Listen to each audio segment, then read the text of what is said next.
Hello there, welcome back to the series on a writer's journal workbook. I'm the author Lucy Van Smit, and this week I'm just going to give you a really simple tip how to break your book down into sort of manageable chunks, and we call them a scene.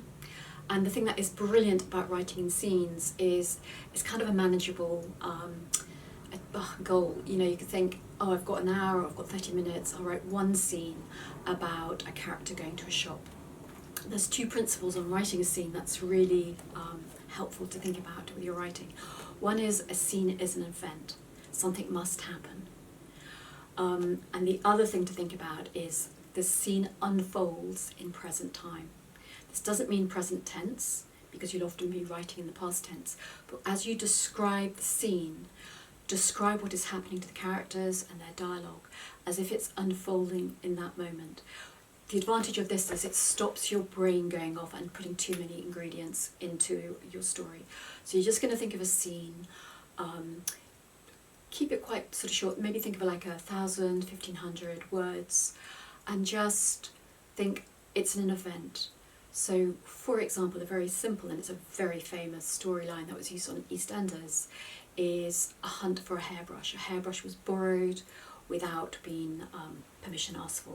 So it sets up all these dynamics between the characters. It's a really exciting way to write. It will break, if you attempt a novel, it will break it down very simply, step by step, and again, you're getting these things under your belt. You have the sentence one by one, and you start having a scene one by one, and slowly but surely your book gets written. So have a go. I also want to introduce one of the really core principles of the book is to workshop yourself, is to notice how you feel when you write. Does this sound like too big a deal, like you can't do it, you need to go read a book? Just notice how you feel and just name it and observe your emotions and say something like, oh, this feels too big for me, it feels scary. And then you sort of relax when it's named. You think, oh yeah, it is a bit scary, but what if I just start? So give it a go, give yourself 30 minutes, think of one scene, keep it close to your life. So it could be a scene of a child that doesn't want to eat their breakfast. It could be a scene where a wife wants attention from their partner. Whatever it is, something must happen. Give it a beginning, middle and end, and write it in present time, and that will avoid bringing a lot of extraneous kind of stuff that doesn't need to be in this scene.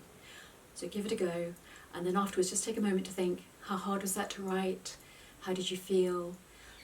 Can you set up a scene for the next day? I'll see you next week. Bye-bye.